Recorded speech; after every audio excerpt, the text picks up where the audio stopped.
Arm Aronson of the Total Sports Recall podcast here to give you some advice for Mother's Day.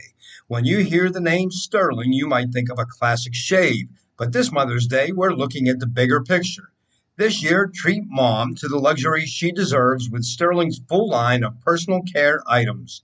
We're talking about more than just soap. We're talking about rich body lotions, nourishing lip balms, and essential oils that turn any room into a sanctuary. From their handmade bath soaps to their long-lasting shampoo and conditioner bars, Sterling uses natural ingredients like shea butter and tallow for a quality you can feel. Give her an artisan experience this Mother's Day by heading to sterlingsoap.com. That's STIRLING soap.com. This podcast is part of the Sports History Network, your headquarters for the yesteryear of your favorite sport. You can learn more at sportshistorynetwork.com. Hello, sports fans, and welcome to another edition of Yesterday's Sports on the Sports History Network. Today we'll have our final edition on the Pro Football Hall of Fame, Part 3. Continue my discussion with Dave DiPaolo. Yeah, it's influencing it. Yep.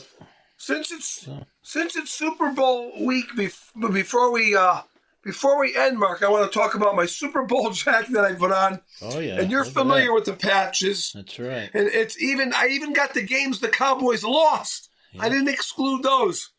So what do we got here? We got, I think, 12 in this one here. Yeah.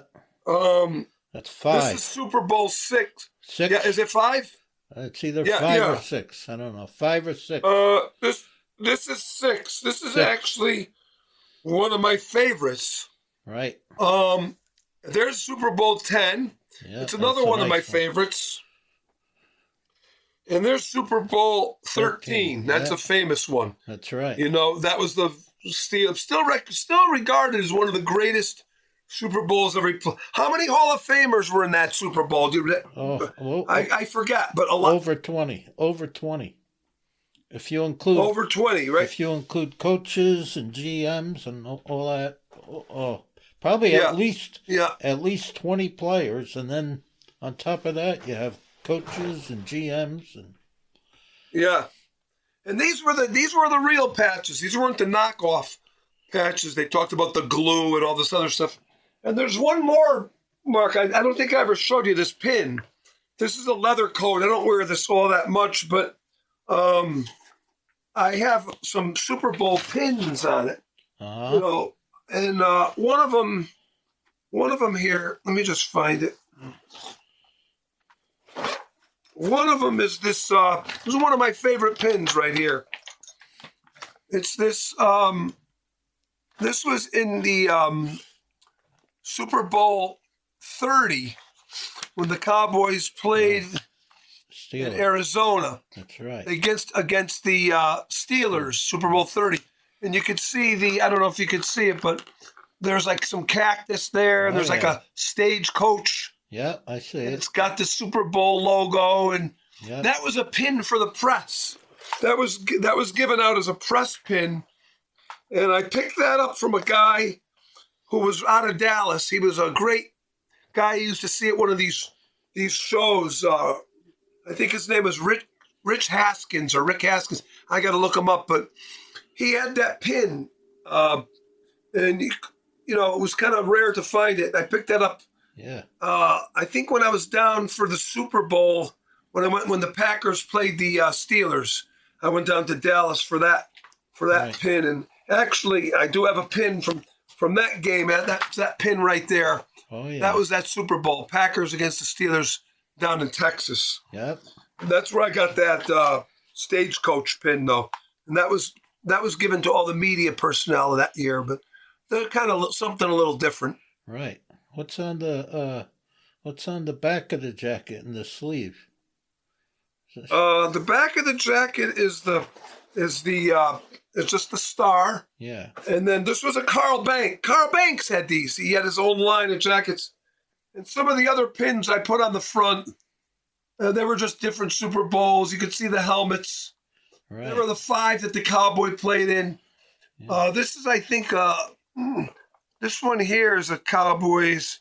There's a Hall of Fame pin right here on there. Yeah. And there's mostly Super Bowl pins.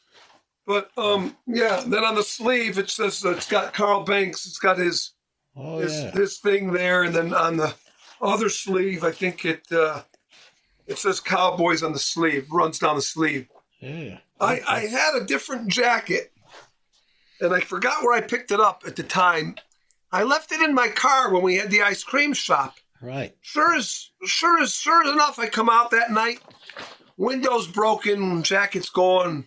Oh my so goodness. I looked for another one, and I ended up getting this one here. So I've had it a long, long time now. I don't really wear it all that much, but right. maybe I'll wear it out. Yeah, wear it out this weekend.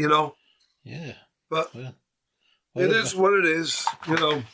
What about the jacket you're wearing?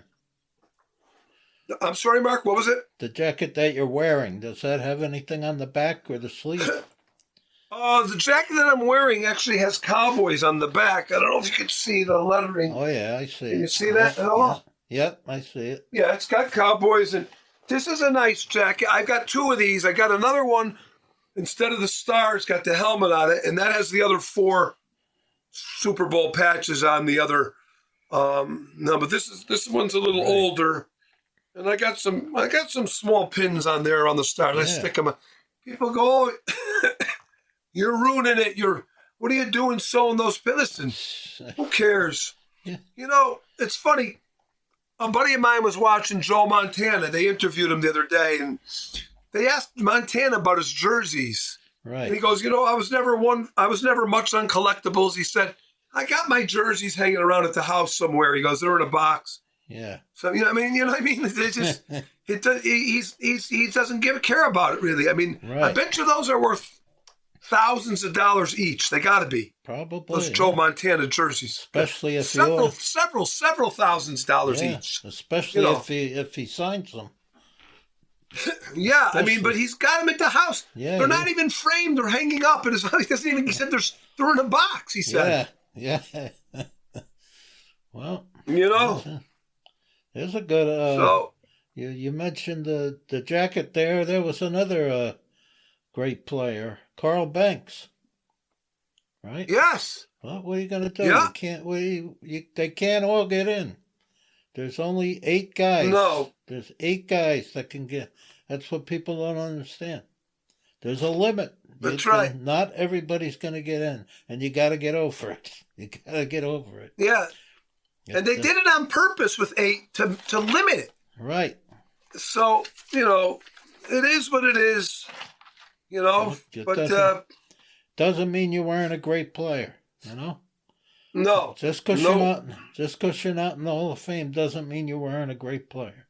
And like you said, peers, exactly. Your peers, that's the biggest compliment. More than getting a Hall of Fame bus. When your peers say that you belong in the Hall of Fame, that's what really That's counts. correct. Yep. Now you're talking, Mark. Now you're talking. Now you're talking, buddy. So, but they ruined that regarding the Pro Bowl.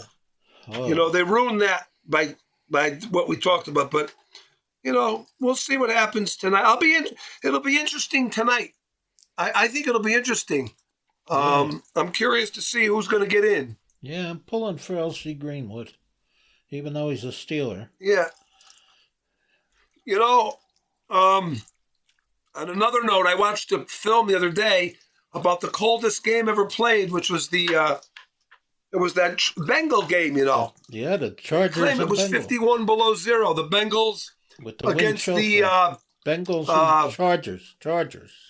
Yes. Chargers. And I watched that game, and I watched Kenny Anderson talk about it. He's in the film talking about the game. Yeah. And he I looked him up. I mean, he's on the list for tonight. Yeah. Kenny Anderson. I don't know if he'll get in, but, Well, it's easy he had a very... Easy to overlook him, too, because look at how many other great quarterbacks were playing at the time. Yeah, no, listen, that's another concept about Mark. Yeah. That's a whole nother feature, you know what I mean? Right. A whole nother thing to consider, But he really, he had a very good game, that game. They showed Dan Fouts throwing the ball. The wind was so brutal, the ball would just die. Yeah. I've never seen, I never really looked at film from that. I never saw anything like it.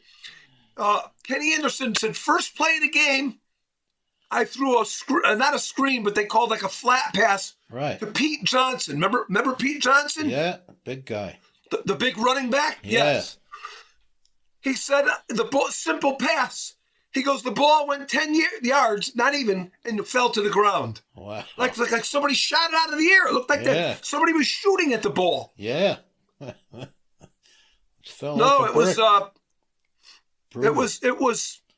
was not as cold. It was -1, I think.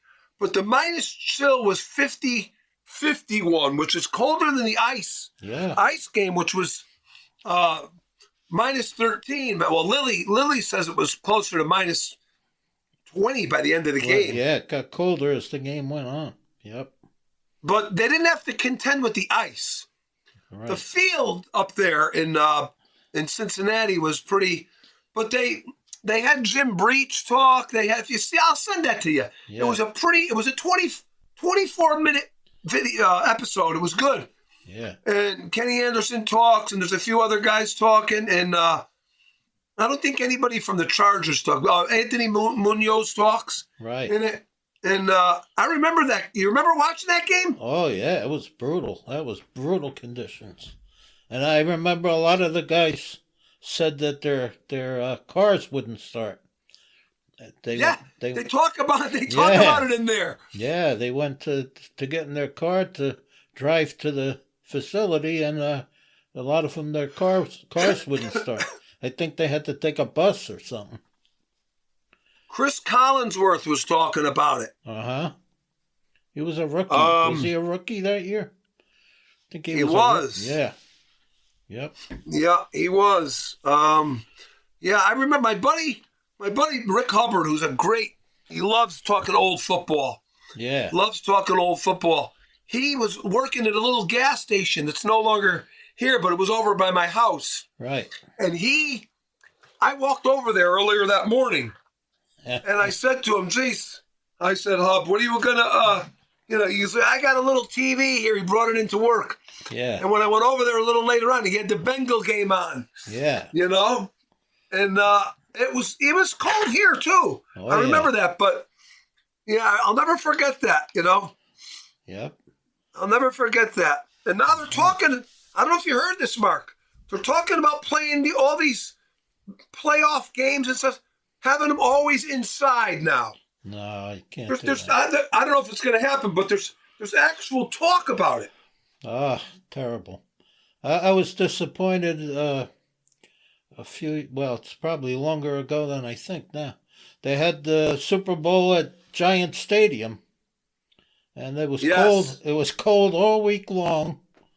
There was snow. Yes. And then the day of the game, it was like 50 degrees. I was disappointed. Yes.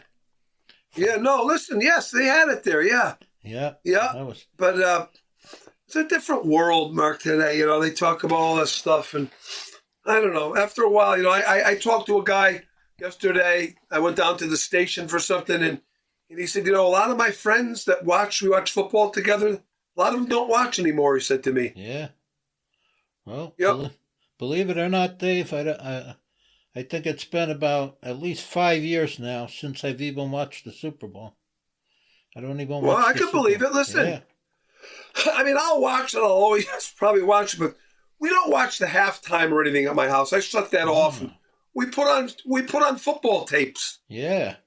I just queue up a bunch of stuff from YouTube. I queue it up. I have it all ready to go.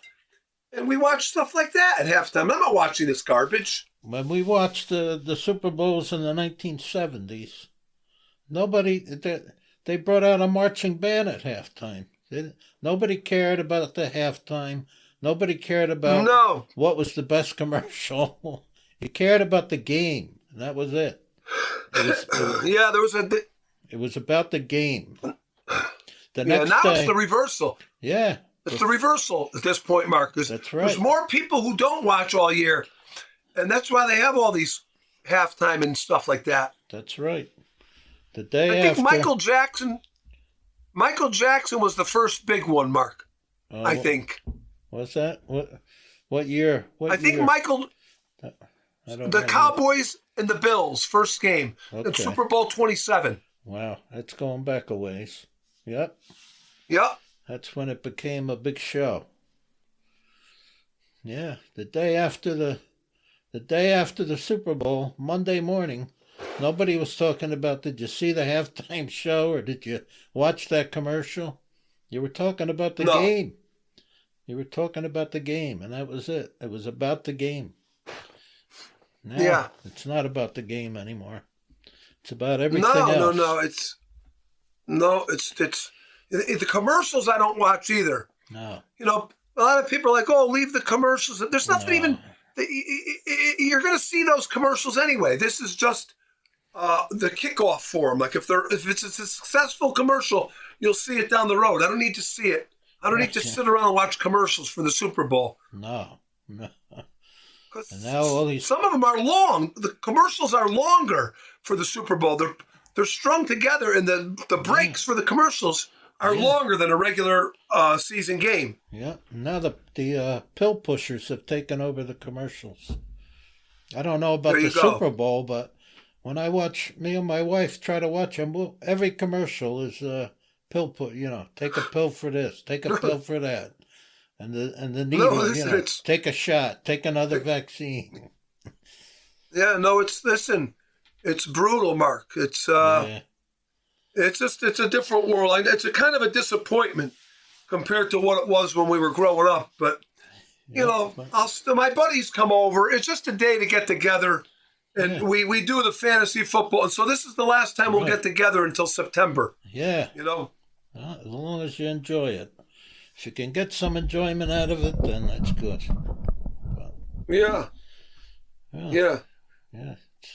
I think that's it, Mark. I think we covered it pretty quick, too. Wow, we covered everything. Everything, yeah. We did good. Well, I saw one of our, listen, it just popped up last night. I don't know if you've seen it yet. It was one of the first, it might have been the first podcast I ever came on because I was in my living room. Oh, yeah. And I only did one or two from my living room. Right. And I was on a tear about Chuck Howley. I mean, I was actually livid about it. Yeah. And I'm going on about it. And because the video was from the camera that was in my computer, which wasn't a very good camera. Right. So the words don't sync up. Yeah. with what we're saying. And I'm going on about, and he picked it up, and you're saying you're trying to get a word in edgewise, and you're saying that he tripped over his own feet. And I watched it last night. I was laughing. I said, boy, I was on a tear that day. This was before he got into that's right. To the Hall of Fame. This is a disgrace that this guy's not in. And sometimes you pull up YouTube, and all of a sudden you see the shorts, and you see a picture of you or me or both of us. Right. Yeah. And you go, what the hell is this? Like, you know what I mean? Yeah, Arnie puts them on there. Arnie, he's got to have somebody doing the editing, Mark. Don't you think, though? He can't be doing it all, can he? I think he does. He does most of it. I don't know if he does it all, but he does a lot of it. I don't know. Really? He knows. Listen, that's very time consuming, Mark. We'd never be able to do this if it wasn't for Arnie. No, he's got a full-time job. I mean, I've talked to him about it. Yeah. Yes, he does. Yeah. He's got a full-time job. But listen, to edit video, I know a little about video. I was into video years ago. I had a video camera. I was always into video and taping stuff and editing videotape to make those cuts. He makes those shorts about what you and me talking to make all those cuts and everything. That's a lot of work. Oh, yeah. I wouldn't want to do it. You know what I mean? And that's just one video. Yeah. He's got all these I see other guys. I don't know if are there a lot of other guys besides you and I that have the shorts or no? Yeah, it's growing. There's a lot more guys joining now. It's growing. Seems like a lot every year there's more guys doing it, so that's good. There's a lot of guys. Yeah, I wonder if I got to try it one day when we get on. Someday before we get on, if we queued up a clip, if I say I wanted to play something, and you wanted to hear it, I bet you if I hit the audio button coming out of this computer, I bet you my microphone would pick it up and I'd say so-and-so and he said this. And if I hit it and it was all queued up, you probably might be able to hear it in our recording, I bet you. Probably, yeah. You know what I mean? Like if I hit yeah, we'll have to try it one day. They had a really good interview with Troy Aikman. And they asked him what he thought the quarterback for the Patriots was thinking, because he's so young. He's only in his second year. And Aikman said, I was in my fourth year when I got in. And, he started going on about how it's very important to have coaches around you that, in other words, if the organization if they don't have their shit together, basically, a guy's career could go right down the tubes. Oh, yeah. They could say, and not necessarily be a bust. They could say, well, he never reached his potential. He said, you can ask Michael Irvin, you can ask Emmitt Smith, and I'm telling you myself, none of us, the three of us, would not be in the Hall of Fame if not for Norv Turner, he said. Right, yeah. We wouldn't be there. Yeah, that was the guy. He was the one that got him on track. Yep, that's right. And that was interesting. And I'm like, some of the stuff he comes out with, they're only 30 seconds or whatever, but I bet you if you had it all queued up and ready to go and you just, boom, like you went to the tab and just hit on, here's what he said, and you clicked on it, it would come out because it's coming out of the speaker and it's, it's going into the camera and we're not talking, so you'd be able to hear it, I think. Yeah, I'll have to give it a try. Yeah, that's not a big thing. When I click, like today I was looking at some notes. And there's a thing on the camera when you log in. It says, do you want to open up a box, like a picture-in-picture? So I could still see me talking to you when I'm looking at the stats and everything. Right. It's a little box that opens up on the screen. Like right now I'm on the YouTube, but I could see you and I could see me in this little square box over here. Oh, they even got... Even though... Yeah, they got something on here. I don't know how you do it, where it is. They got something on here where you could hit an applause button. Yeah. Like if you, I've heard that. Yeah, like if you said something that I really liked, I could hit an applause button. But I don't know how. Listen, I've heard that, and I've heard that in things, but yeah. No, that was a nice feature because I was clicking on some other links. Like I looked up Jason Witten's stats as we were talking. Right. And I hit it like right now. I'm on it right now, and I went to the small box. But I could still see you, and I could still see me. So it's not like you're blind and just talking blind. You know what I mean? Right. Yeah. That's a nice feature to have. Yeah, there's some good features, but half of them I don't even know how to use. Well, listen. Next time we come on, before we come on, I'll queue up a couple of audio things, and I'll see if we can hear them. Yeah, that's all. Sounds good. We got to do one on Kenny Norton. The fights with Norton and Ali. We'll do it next week. If you want to do Thursday at 1:00 again to keep it simple, just let me know. Yeah. Okay. Yeah. And then, like, if you want to listen, that guy I told you about was very, very interesting. There's a guy that got into the Hall of Fame, Mark. I looked him up. Yeah. Bud, I can't think of his last name. I got everything written down. And this guy's a talker, Mark. This guy's interesting. He single-handedly got this guy into the Professional Baseball Hall of Fame. The guy's in there now. Wow. And this guy went to bat for him. Yeah. And he'd be glad. I got his number and everything. All I'd have to do is call him. We'd have to set up a date, see when it's good, and then I could let you know. We could do that anytime. Yeah. But he'd be an interesting guy to have on because he talks about baseball's his big sport, but he talks about football and stuff. But he got this guy put in the guy changed his name to Bud because he was black, and he didn't want to give himself away as a black player. Right. And supposedly played on 62 teams, Mark. Holy mackerel. It's a very interesting story, and it's odd that I run into this guy at a all-town gas station. They make good. I go there when I'm at work. They have nice soup. Yeah. And this guy's sitting next to me, and he starts talking about. I forgot what he even brought up.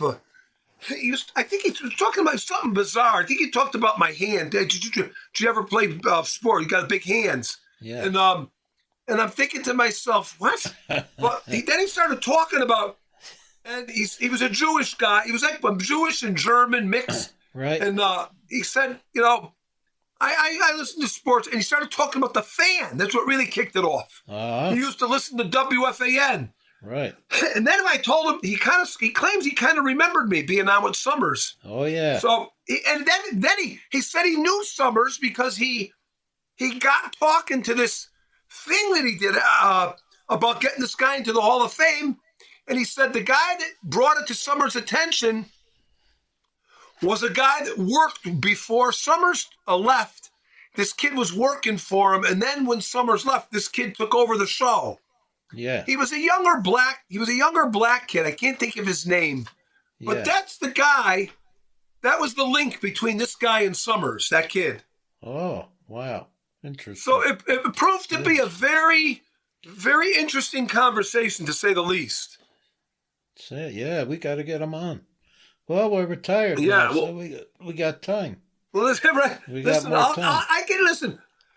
I'll call him and I'll try to set up a date in the near future, and then we'll go from there. But we'll do, if you want to do Kenny Norton next week, just let me know. Yeah, that sounds good. Yep.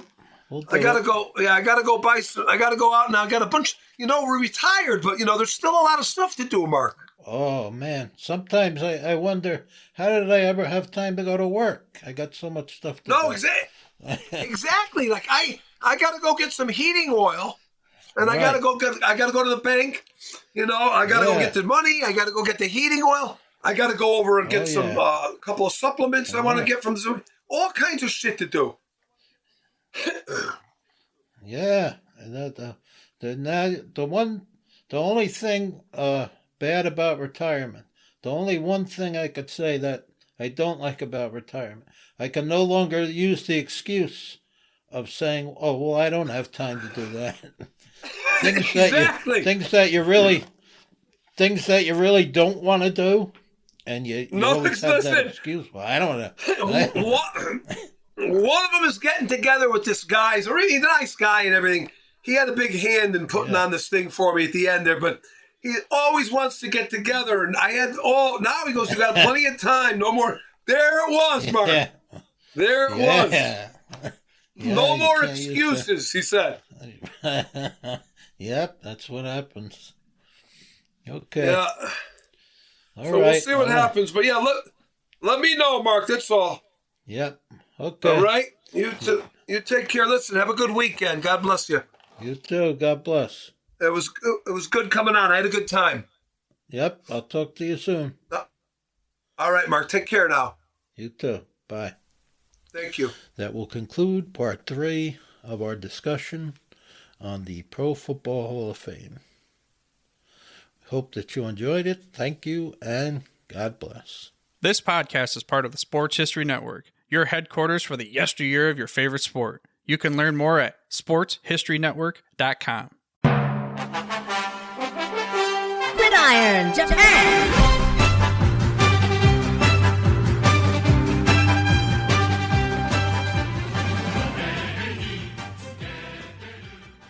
Hello, Sports History Network listeners. I'm Greg St. James, and I'm inviting you to take a journey with me across the Pacific with Gridiron Japan Radio. I'm joined by a powerhouse team to bring you the best of football here in the land of the rising sun. We've got John Gunning of Inside Sport Japan and the Japan Times, star international and ex-League quarterback Aaron Ellis, and we're thrilled to welcome the new duo from the newly relaunched From the 55-Yard Line podcast, which is now Gridiron America Radio, co-host Dave Solinsky and Mike Tackett. We cover the Japanese X-League as well as the college game and interview the players and coaches who are making a splash here on the far side of the world. Subscribe today and help us celebrate the global game.